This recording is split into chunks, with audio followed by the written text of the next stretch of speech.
Hello there, and welcome to Murder Most British. I'm Zach. Hi, I'm Rachel. Welcome back.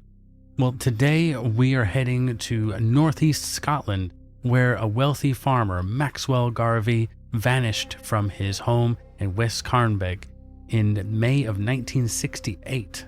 Well, for 3 months, no one knew where he was. Then his body was found in an underground tunnel near Lauriston Castle, and the case that followed would expose a marriage filled with control, violence, affairs, sex parties, and one of the most sensational murder trials Scotland had ever seen.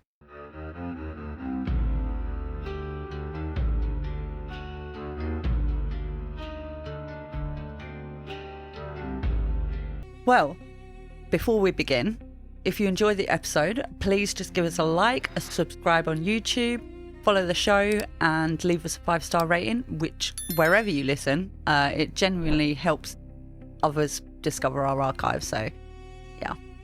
So, this episode contains discussion of murder, domestic abuse, coercive control, and disturbing crime scene details.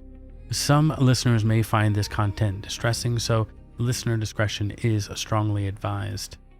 So, let's get to the story. So in the northeast of Scotland, behind sheltering trees and respectable stone walls, there was a house people whispered about long before anyone had vanished. Cars came and went. Curtains stayed drawn, laughter spilled into the dark, then stopped when the doors closed. To neighbours, it was gossip. To the newspapers, it would become a gift. But inside that house, behind the jokes about sex parties and scandal, there was a marriage curdling in private, a woman running out of exits, and a man who would soon disappear into the ground. Long before the name Kinky Cottage became a scandal, Maxwell Garvie and Sheila Watson looked like the kind of couple a small community could understand. He was handsome, wealthy, and rooted in the farming land of Kincardineshire. She was young, striking, and had worked at Balmoral as an assistant housekeeper before later becoming a secretary. They met at a young farmer's dance, and by 1955, they were married. Sheila, just 18 years old, and Maxwell was 21. From the outside, it looked like a life moving exactly where it was supposed to go. They settled at West Cairnbeg, Maxwell's family's 5-bedroom farmhouse near Fort Doone and Lawrence Kirk. With room, money, land, and promise, children followed: Wendy, Angela, and Lloyd. There were cars in the drive, comfort in the house, and all the signs of a family doing well in post-war rural Scotland. But Maxwell was not the muddy boots farmer of imagination.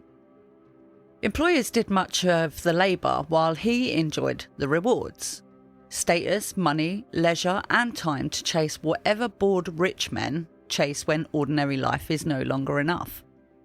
So first came fast cars, then came the private plane, and even a flying club, helping make him known locally as the Flying Farmer. He would take to the skies after drinking heavily and swallowing tranquilizers. Great idea. Chasing danger over the North Sea with reckless, hands-free stunts. The farm gave him status, but not satisfaction. The family gave him a home, but not peace. Maxwell wanted sensation, admiration, and the feeling that every room he entered could be made to turn around him. Well, at home, that appetite began to change. The marriage, well, Maxwell developed a taste for pornography, nudism, affairs, and sexual games that pushed far beyond ordinary betrayal. Sheila was not simply being cheated on. She was being pulled into a private world her husband controlled. He photographed her naked and showed her the pictures of her to other people. He took her to nudist places that she did not want to visit. While she was pregnant with their third child, he took the whole family to a nudist camp in Corsica. Well, a holiday Sheila later remembered as hellish. She did not want to go, but refusal had become dangerous in its own quiet way. Remember, folks, consent. Consent is key. Goodness gracious. Like, you can't just force people to do something like that. I Say, mean, hey, we're going to Greece, or whatever. Oh, I don't really want to go to Greece. That's a little different. Hey, we're going to Corsica to go to a nudist place, and we're going to take the whole family, and everybody's got to be naked. I mean, everybody has to be down for that. Good God. Most definitely. And to even see it, not even if they're not like getting naked themselves, but just rocking up on a nudist beach and then just seeing all these people absolutely naked. Old dudes. And... Yeah. Ugh. It definitely have to have consent from people. But because it sounds like a wild holiday. Well, I guess. I'm not sure that's really something you'd take your kids to, but... No, I wouldn't. Hey. No. Well, that is where the later scandal can blur what was actually happening inside the marriage. Because people would laugh about the nickname, and the newspapers would have an absolute field day with the sex, the nudism, the parties, and the gossip. But this was not just naughty rural misbehavior. Sheila was being mocked, pressured, controlled, and humiliated. Maxwell controlled the money, made her feel unstable, and taught her that saying no could bring rage. Yeah, I mean, you definitely need to ask your husband or wife if this is something that, not just push it onto you. Yeah, well, it's like, yeah, you want to do some things or whatever. And at that point, you just be like, we're on different paths. Yeah. Maybe it's time for us to split up or whatever, and see other people. And yeah, or, goodness. husband, you do what you're what you would like to do. And, but it's not kind for me have like sort an of open situation. Yeah. Yeah, like an open relationship type of but thing. Being forced into doing something like this, this type of lifestyle and stuff is not the way to go. No. Well, near Alford, a small property became the centre of Maxwell's secret entertainment.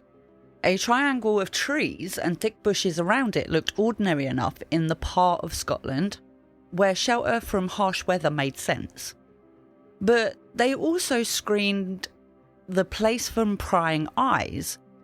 Behind them came nudist weekends, sex parties, wife swapping, heavy drinking and drug use, and the kind of private excess rural neighbours could only half imagine.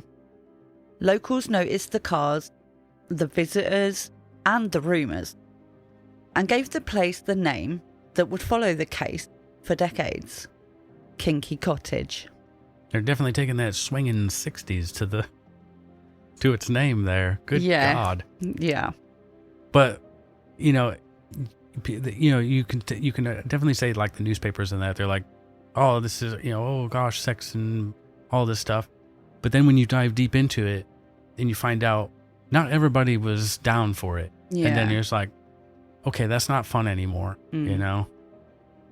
Well, I mean, Kinky Cottage, what a name to give it. It's... yeah. They definitely do come up with great names. Y'all love, like, wordplay in this country. It's so funny. Yeah, very much. So anyways, back to it. Maxwell's private life moved through both women and men, often with the same relentless hunger that marked everything else he touched. Away from the farm, he was an office bearer in the SNP, and through those political circles he met Brian Tevendale, a good-looking, bearded young man whose family was connected to the Bush Hotel near St Cyrus. Brian had attended Montrose Academy and tried Wireless College in Aberdeen before giving it up after his father had died. A brief spell in the army ended after he went absent without leave and borrowed a car. Maxwell invited him flying, brought him to the house, and pulled him into that orbit of West Cairnbeg. Well, Brian was invited back again and again. Maxwell left him alone with Sheila, then pressed her afterwards, asking whether they had slept together. To Sheila, that crossed a line even in a marriage already distorted by partisan affairs. Then one night in 1967, Maxwell forced the line himself. Sheila was pushed naked into Brian's room, shivering and exposed, and told to spend the night there or else. After that, Maxwell and Brian tossed a coin to decide who would sleep with her. And when Maxwell lost, he insisted that all three go to bed together. That's definitely someone who's like, I don't lose. I'm not, I lost the coin flip, but I win anyways because I'm going to force it to have all of us in the same, Yeah, and it's like he just gets what he wants. Yeah, then they've got no way of saying no because he's so forceful with, manipulating them into doing what he wants. So it is especially crazy. When he's got rage and all that, and she's like, I have to do this or I'm going to get assaulted. There's no good way either way. It's either you just go and have sex with him or you get beat up. Come on. Awful. Not good. But something escaped Maxwell's control, though. Sheila and Brian fell in love. Or at least... He didn't see that coming, did he? Jesus. Well, or at least Sheila believed Brian could become a way out. At the same time, Maxwell began an affair with Brian's sister, Trudy Burse, whose own husband, Fred, was a police constable. Trudy also saw Maxwell's violence close up, later recalling that one beating left her needing a surgical collar. Even Fred was drawn into the sexual circle, with another woman arranged for him, while the Garvies, Brian and Trudy, tangled themselves into a 4-in-a-bed encounter. Well, when Maxwell tired of Brian and Trudy, he wanted them discarded like every other diversion that had bored him. Sheila refused. By then, Brian was no longer just another person passing through the house. He had become the one person who seemed to offer a door out. But Sheila tried to leave with Brian and the children. Taking them to a hotel in Stonehaven, Maxwell's answer was terror. He threatened to shoot them all, and at another point threatened to shoot Sheila between the eyes. Okay, that's escalating it quite severely. Instead of just beatings, I'm going to shoot you. Well, there was another attempt, this time further away to Bradford. But Sheila could not face the thought of losing the children, and she returned. A violent assault left her in a neck brace, and when she confided in her GP, the doctor phoned Maxwell and told him everything she said. Come on, you're a doctor. Yeah. Doctor-patient confidentiality, anyone? But this is this is the 60s, you're just owned by your husband. Well, she was on sleeping tablets, living with terrible anxiety, while Maxwell treated her fear as proof that she was the unstable one. A divorce lawyer in Aberdeen told her she was technically an adulteress and deserved no sympathy. Even the local minister encouraged her to stay. Sheila tried to leave, and every exit seemed to close. Wow. Everybody there failed. Yeah. Done. It just makes you think, living now to living back then. Yeah. It just seems so different. It's like, he's beating on me, he's forcing me to do stuff, sexual stuff, and they're just like, just stay with him. Madness.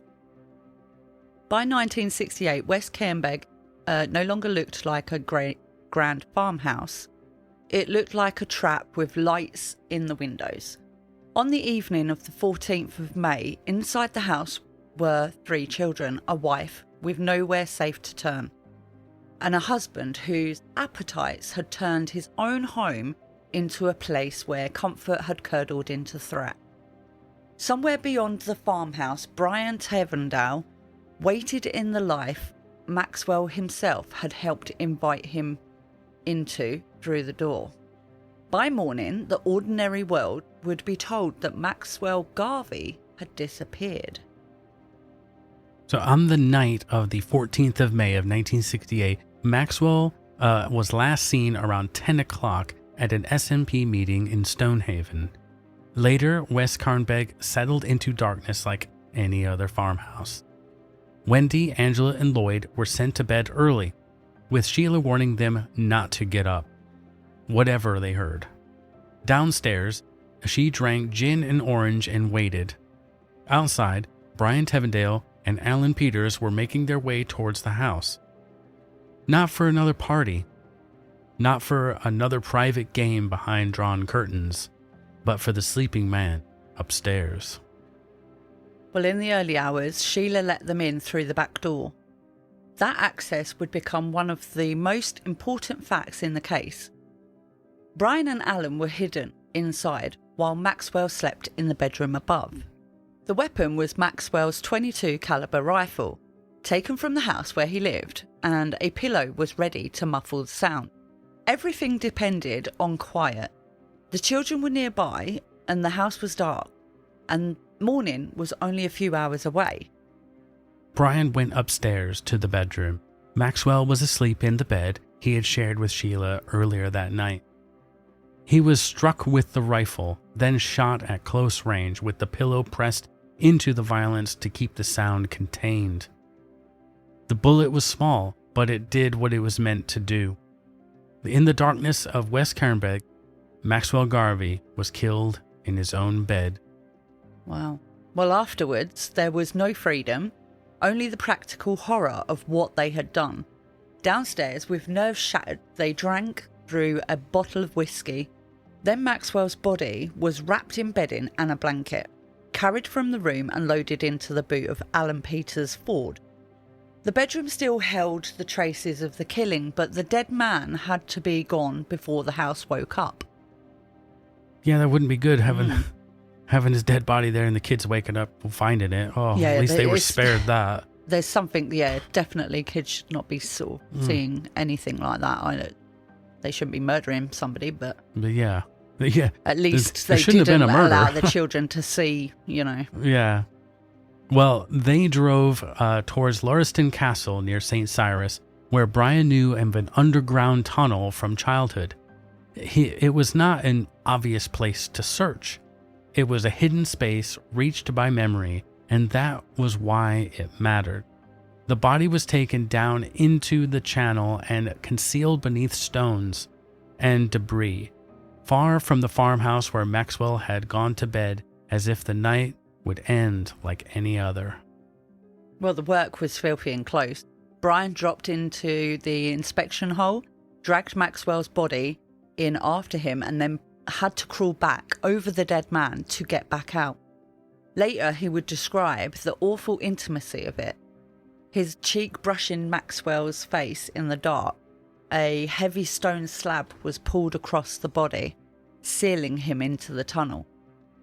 Whatever fantasy had carried them towards the night ended in damp stone and dead flesh. Ooh, would get you brushing your cheek. No, I mean, just sounds like something out of a movie, like a creepy movie. No, not for me. Sometimes the truth is stranger than fiction. Yeah, I mean, I've only seen two dead bodies, and that was my grandparents, great-grandparent and a grandparent, and they were both equally freaky, and they just died of natural causes. Not a nice thing to see. If it'd be something different, it's someone that you knew that you had done that. Yeah. And then you're hiding them. Oh, wild. No. Okay, so back at West Cairnbeg, the cover-up had to begin. The bed, the mattress, the clothing, the marks of violence, all of it threatened to expose the truth of once daylight came. The story had to be made ordinary before anyone could ask the right question. Maxwell could not be dead. He had to be gone by his own choice. And because he had built a life of drink, secrets, sudden flights, and reckless exits, the lie had somewhere to hide. Yeah, I think you could kind of try to make out that, because he has gone off and done stuff. Yeah. And, he's a man of means. You can say, oh, well, he's gone, he's gone off and he'll be back in a few weeks or whatever. Yeah. Do you know what I mean? Like, oh, he told me he's going here. So people wouldn't question it as much, to be fair. Yeah. So buys you some time. Yeah. Well, on the 15th of May, the farm still stood as if nothing had changed. The children woke in the same house. Sheila was still there. Maxwell was not, though. Perhaps he had flown somewhere. Perhaps he had walked out.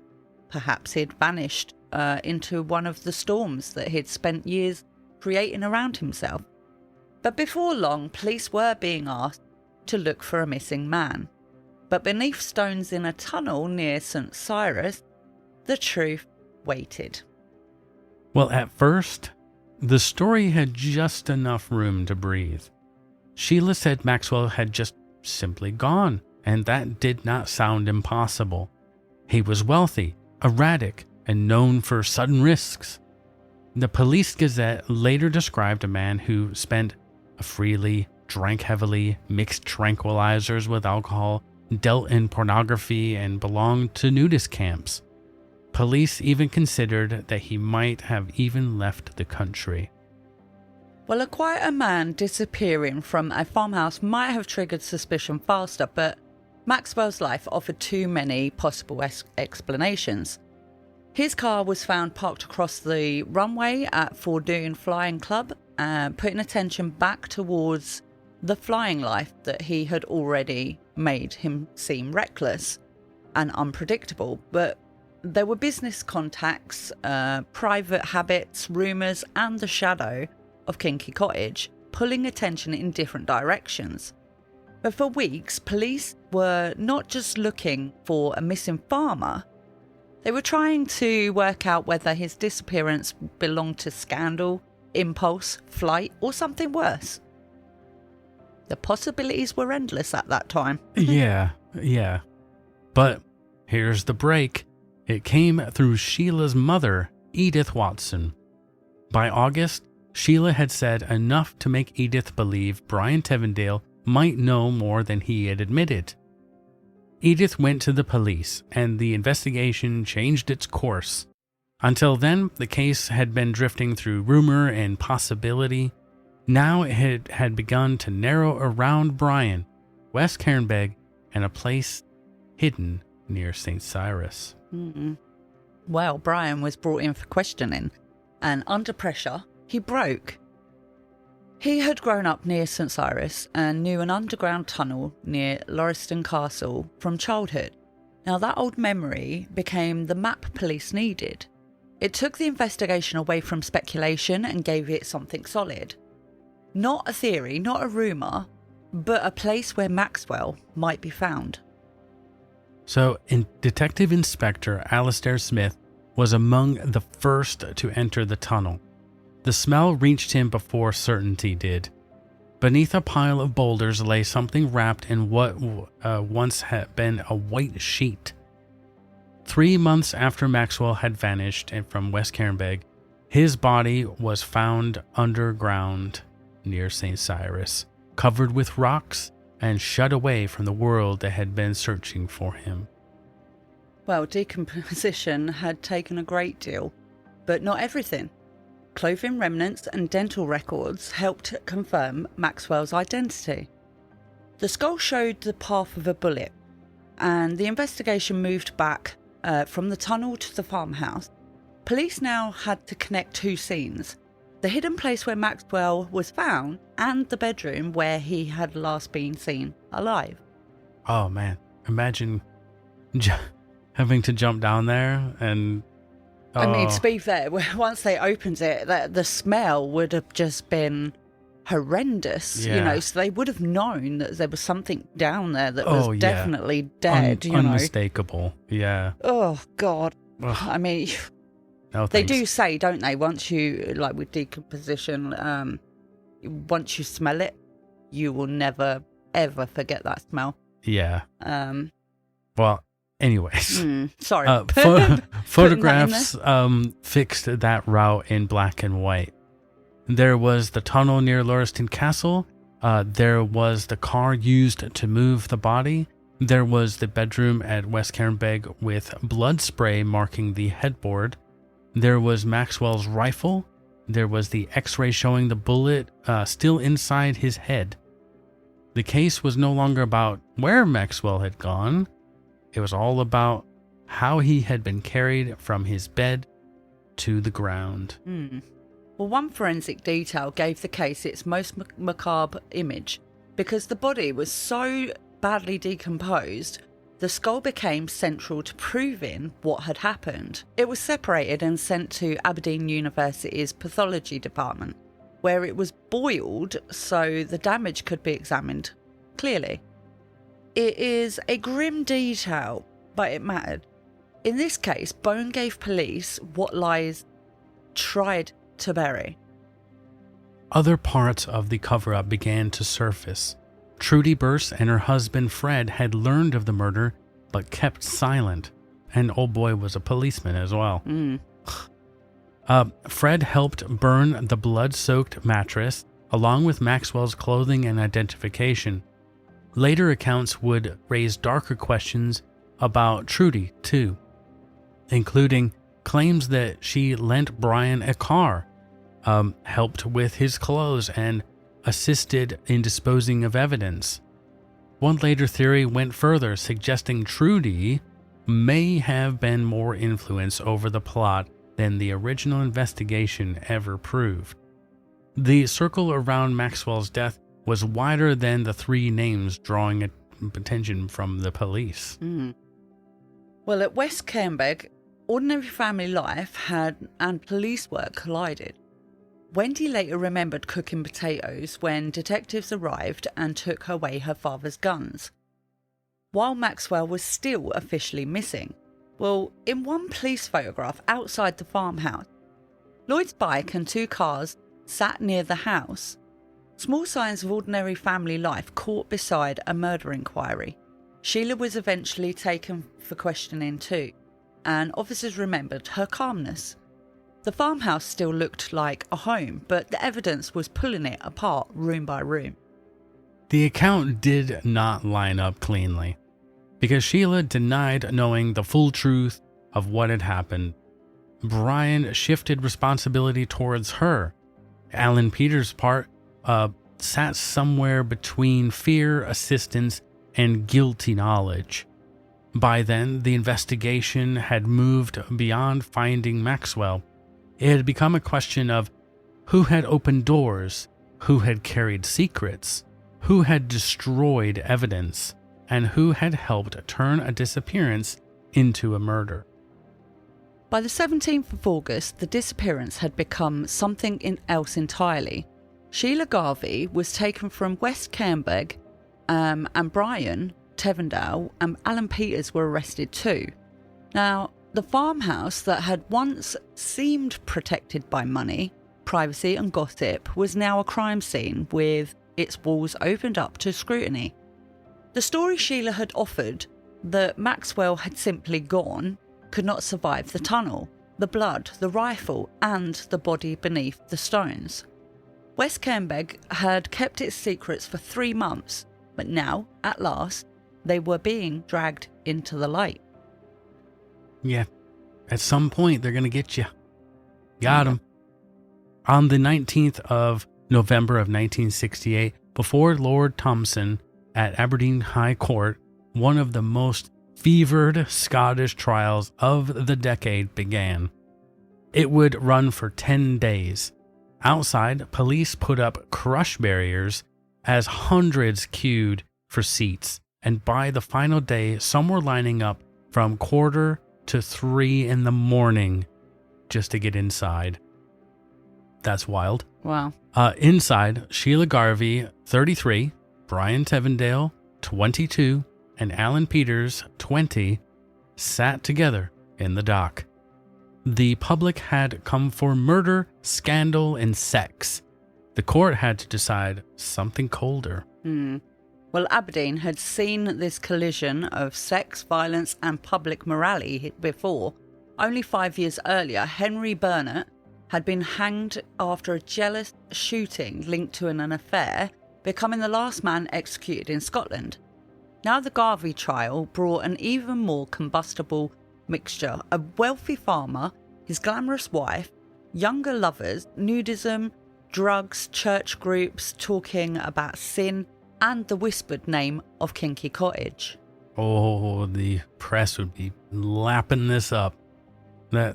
Just look at stuff now. Definitely a story that newspapers would be all over. Sex, drugs, and rock and roll. Like, you can't get any... And then murder. Well, the court did not hear one clean account. Sheila gave evidence for 3 days and maintained that Brian Tevendale and Alan Peters had appeared that night, killed Maxwell, and removed the body while she had known nothing of a murder plan beforehand. Brian pushed responsibility back toward Sheila, presenting himself as a young man led by love and obsession. Alan Peters gave a more detailed version, that Sheila let them into the house, served them drinks, hid them in a guest bedroom, then signaled when Maxwell was asleep. According to him, she guarded the children's bedroom while Brian went in with the rifle. The case against Sheila rested on access, silence, and what happened before and after Maxwell vanished. At first, police had been working with Brian's claim that Sheila had shot Maxwell and he had only helped dispose of the body. But once Brian emerged as the killer, the Crown's case against Sheila had to sit somewhere else, in what she had allegedly allowed, what she failed to stop, and what she helped hide. Now, the court heard that she let the men into West Cairnbeg. It hid them inside, handed them Maxwell's .22 rifle, and watched from the bedroom doorway as the violence unfolded. It's crazy how they're just like kind of turning on each other. Yeah. Yeah, like, oh no, she shot him. No, he shot him. No, I think there is a thing. She let us in. No, I didn't know anything about it. I think there's a specific name for that type of thing. I can't remember what the judge, prosecutors and defense lawyers actually call it, but there is a specific term for this type of. Let us know in the comments. Yeah, she forgets. I can't remember what it is, but I know there is a term. Okay, so for Brian, the issue was more direct. He was the young lover Maxwell had brought into the household, then lost control of. His account shifted, but the physical evidence fixed him to the night: the rifle, the bedroom, the bullet, the body, and the tunnel near St Cyrus. Whatever he felt for Sheila, the Crown placed him inside another man's house in the early hours, armed with that man's rifle, before Maxwell was carried away dead. Well, Alan Peters remained the most uncertain figure in the dock. He was just 20 years old, tied to Brian, and in the strangest detail, a young man Maxwell had never met. He was connected to the journey to West Cairnbeg, the movement of the body, and the concealment that followed. But he was not involved with the people at the centre of the case. The court had to decide whether he had been a frightened helper, a witness trapped by stronger personalities, or a participant in murder. Sounds like he just got caught up into the wrong situation. You know, he got a friend or something. Oh man, you got to help me out with this. And he maybe just easily led and didn't really fully understand what was going on. But then came the evidence no newspaper could turn into a dirty joke. Police photographs showed the tunnel near Lauriston Castle and the car used to carry Maxwell away, and the bedroom at West Cairnbeg. The rifle and bullet fragments tied the violence to Maxwell's own house. Most disturbing of all was the yellowed skull, prepared because decomposition had made the body difficult to read, then brought into court in a hat box. When it was produced, one juror fainted. I think I would too, especially with they've boiled it in order to.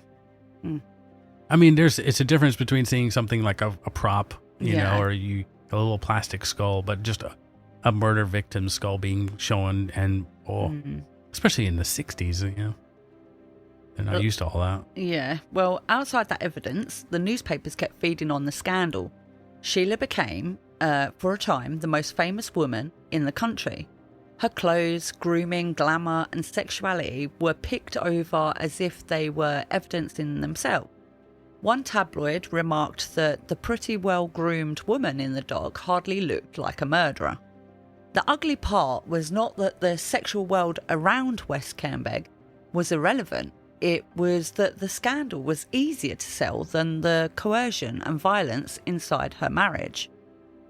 Oh, yeah. I mean, just all you have to do is look back at like the OJ trial. You had the prosecutor, Marsha Clark. They were all over her, like what she did. And then she changed her hair and they just ripped her apart, and it messed with her, you know? And it's like, none of that matters. 2 people are dead. Exactly. You know, like with the OJ trial, it was like, who cares what this prosecutor lady's wearing? Like, focus on what is supposed to be focused on, not superficial crap. Ugh. Okay, so the lawyers built 2 versions of Sheila from the broken materials. In one, she was a woman damaged by years of fear and degradation, trapped in a night that had spun beyond her control. In the other, she was the calculating center of the plan, a wife who wanted freedom, Brian and Maxwell's money.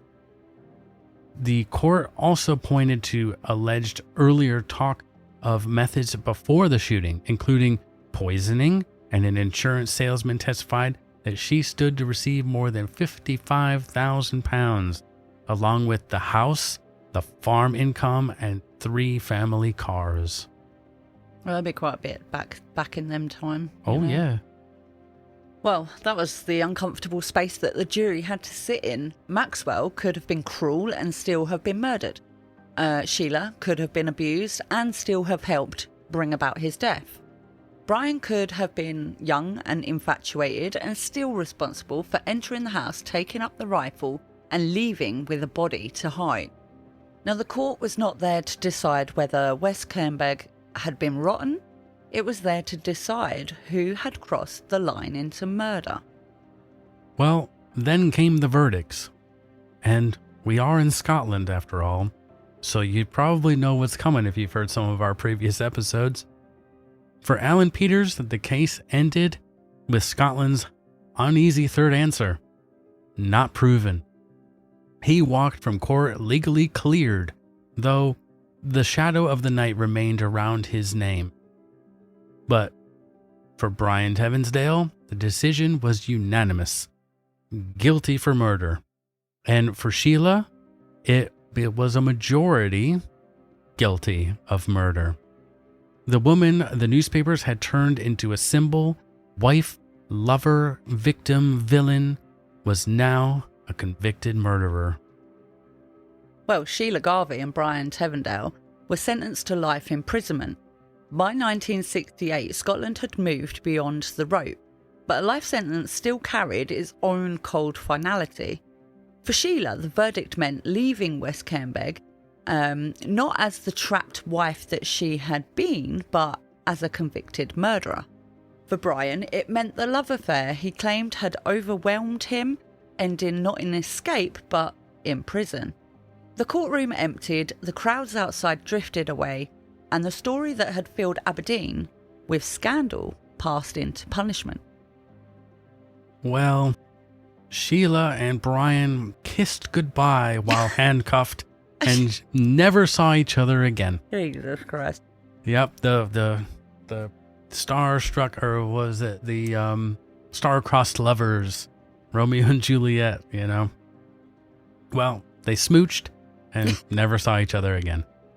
For a moment, there was talk of a marriage and all that, and trying to get permission, but then Sheila said, "Nah, I'm done now.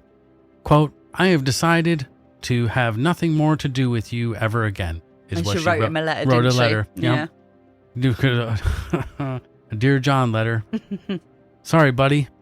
Well, Brian later believed she had written it because she was being denied access to her children. Whatever the reason, the affair that had once looked like escape ended separated behind locked doors. Well, Sheila served her sentence at Cornton Vale while Brian began his at Perth Prison. Both served around 10 years before their release in 1978. 10 years. Yes, 10 years. 10 years. That's it. Yep. For murder. I mean, this is a life sentence as well. You know, it's like, well, you know, surely 10 years. 25 to life. What, 10. Do you know, sentencing is absolutely shocking. Back in the 60s, early 70s, even now, it's still shocking how light they are over here. I mean, I can understand Brian. He pulled the trigger. Okay, 25 to life, done.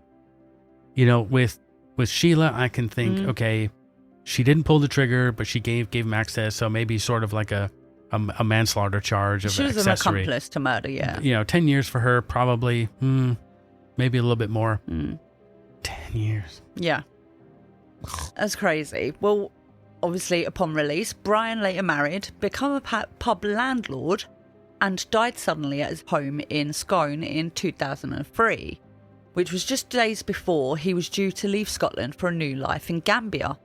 But looking back, he said that he had been stupid, naive, and probably in love.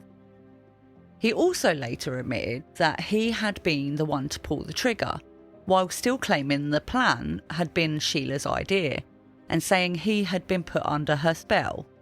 Listen, I've never been in love enough to where I'm going to murder somebody. Well, he's saying he was probably in love. I mean, I'm probably in love. You're not even certain that you're in love with this woman, yet she's going to, you know, could coerce you into murdering her husband. It is odd. Very, very odd.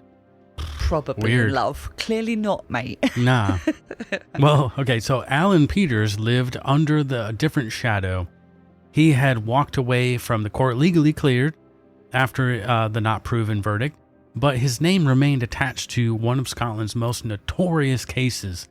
He was still the young man in the background, Brian's friend, drawn into the night, remembered less clearly than Sheila and Brian, but nevertheless, you know, he was not entirely free of that story. And then he died of cancer in 2007. Sheila's life after prison was quieter but never ordinary. In 1979, she married Rhodesian-born welder David McLellan. Though the marriage lasted only 2 years, later she married drilling engineer Charles Mitchell, and that marriage appears to have been happier until his death in 1992. She ran her aunt's guest house in Aberdeen and later a seafront bed and breakfast in Stonehaven, close to the world that once made her notorious. In 1980, she published Marriage to Murder, My Story, and continued to deny the version of events that had fixed itself in public memory. And for those people who don't know Rhodesia, it is now what is called Zimbabwe in Africa. So it used to be a colony and all that. But yeah, she wrote a book. Wild. Yeah. I was like, so did OJ. A lot of people do, though, don't they? That, you know, let's write about my story and make a couple of quid and, you know. But anyways, by then, the public had already made Sheila into something simple. The glamorous wife, the lover, the Lady Macbeth, the femme fatale. Those labels stuck because they were easy, dramatic, and sellable. They turned a complicated life into a wicked portrait. Apart from her book, she said little publicly about the case again, leaving the old image to settle around her. Well, the longest cost fell on Maxwell and Sheila's children. On the night of the murder, Wendy was 12, Angela 11, and Lloyd was only 4. Wendy had been watching The Avengers, lost in the harmless world of John Steed, and when her mother sent the children to bed early and told them not to get up. After the trial, one reporter went to West Cairnbeg and found the farmhouse quiet, with the children's home-made swing hanging limp on the lawn. The children first lived with their grandmother, and after her death a year later, they were fostered in Lanarkshire. So years later, Wendy said she forgave her mother, but forgiveness did not make the past clean. Shortly before the murder, she had seen Sheila kissing Brian and promised not to tell. As an adult, she wondered whether speaking up might have changed anything. She also looked back on the months while Maxwell was missing as the most defining period of her life, crying for him, missing him, and hearing the world reduce him to a monster. Her father had been difficult and domineering, she said, but nothing was ever that simple. Yeah, and, he was probably a good father, not too... Sometimes that's how it is, Yeah. He might be difficult with the mom and being a little domineering to the kid, but he's probably nicer to the kids. Yeah. But it's still her dad. I mean, we've researched and stuff, there's nothing to say that he was, violent to the children or anything. So, and it's her dad. Of course she's going to miss him, Yeah. But when police came for Sheila, Wendy remembered her mother saying, quote, "I won't be long, I love you." She did not see her again until she was grown. The legacy followed Wendy into adulthood, damaging relationships with her siblings, her marriage, and even her own daughter. Money could not mend it, nor could distance. What had happened in West Cairnbeg had not ended when the trial ended. It had simply moved into the lives of the children left behind. Wendy's memories cut through the dirty glamour attached to the case. The sexual world around West Cairnbeg was not just adult scandal. For the children, it left wounds. Wendy later remembered being made to undress at nudist places, ashamed of her body, and aware of older men watching. By 11, she said, she was already taking slimming pills, trying to become the child her father wanted.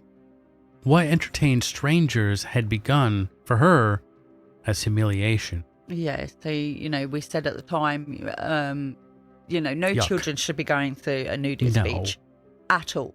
No. That must have been horrendous for her to Yeah. experience. And she's already trying slimming pills and that at 11. to look, She should be having fun and riding her bike around with her friends and shit. Come on. That is definitely something disgusting that he, made the family do that, especially the children. Well, in later life, Sheila developed Alzheimer's disease. In care, she seemed pulled back into the years around Maxwell's death. Speaking of prison, her husband, Brian, and the children as if time had folded in on itself. She still referred to Brian as her boyfriend and still seemed to think Wendy, Angela and Lloyd were young children being looked after elsewhere. Even then, she maintained that she had not known what was going to happen and had not taken part in the killing itself. Those who knew her nearer to the end also saw fear still close to the surface. When another resident called Max was mentioned aloud, she reacted with terror, rocking and covering her ears. Oh, goodness. I think this is the thing with Alzheimer's and dementia. They do tend to revert back to... They reliving it. Yeah. Childhood when they're children as well, and they're talking to their parents, which are obviously not there, but... So... Horrible. But Sheila Garvie died in November of 2014, aged 80.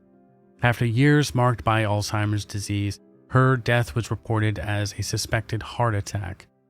By then, most of the people at the center of the case were gone.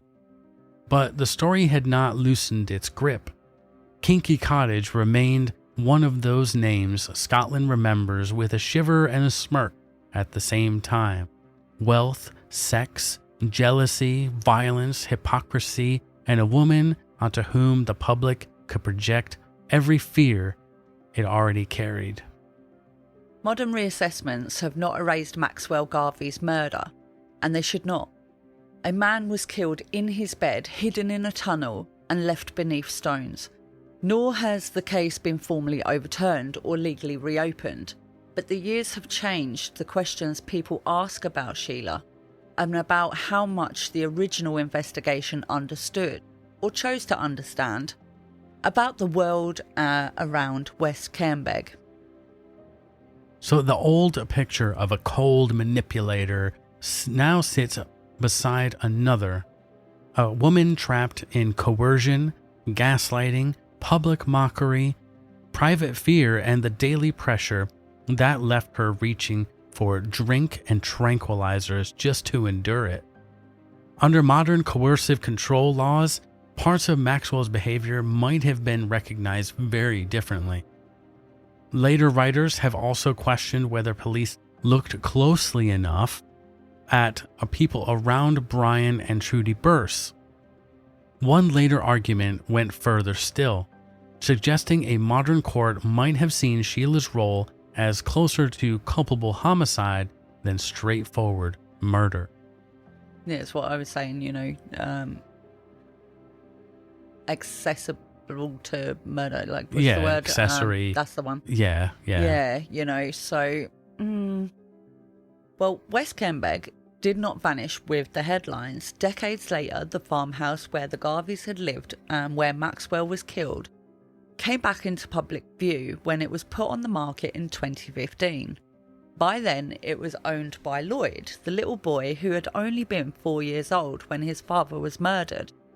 2 years later, it appeared again, this time on the rental market for £1,700 per month. The house had survived the scandal, but not escaped it. That is why the case still feels unsettled. It was solved, punished, and endlessly reported, yet it never became simple. Maxwell was murdered. Sheila was convicted. Brian carried the violence with him. Alan walked away under a cloud. The children carried them ruins. At West Cairnbeg, with its whispered nickname and darkened rooms, remains the place where respectability rotted from the inside until nothing could be hidden anymore. And that was the story of the murder of Maxwell Garvie at Kinky Cottage. Woo-wee! Wow. That was a wild one. That's lovely that obviously Lloyd was only 4 when the murder took place, and he's obviously had the house, grown up in the house, and owned the house. Yeah, it was it was like, because it was Maxwell's family. Yeah. It was Maxwell's family, so it just kind of passed down. Yeah. And he's like, "Yep, I'm done with it." Wow. Sold it off, and we could have rented it, but I don't think we could afford that $1,700. Yeah. That's a bit much. I don't know about moving to Scotland either, to be fair. No. It's too open for me. Like, there's too many fields and landscapes. It'd be beautiful. You'd love it. No. Let's build a hobbit house up I like there. built up areas. And I like being close to a hospital. Copy that. Yeah. It's, like we said, with her, I would say more of like what they said with a culpable homicide. It shouldn't have been murder. She was being controlled and manipulated and coerced and into things. Even like we said with kids. Yeah. It shouldn't have been murder. In my opinion, I think like 10 years was a good sentence for her and her role in the situation. The trigger man, not so much. Yeah. No, he should have got a lot longer than 10 years. Oh, yeah. To me, that sentence was just diabolical.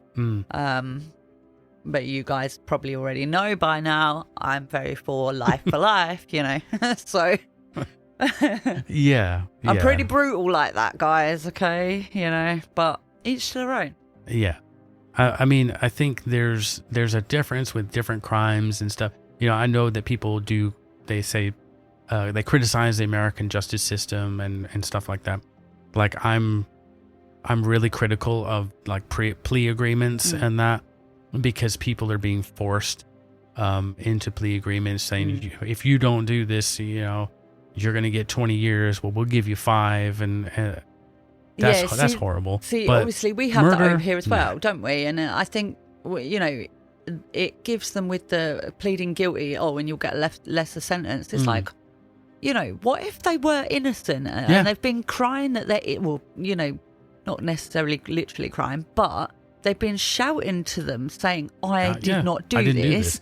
But, they're being forced to take a plea deal and say they're guilty just so that they don't have a huge sentence. And it's, but I think so many people that are innocent do that in order to just to get it done and over with. But on the flip side, in America, because they have cash bail, so unless you have the money to get bail, you're stuck in there.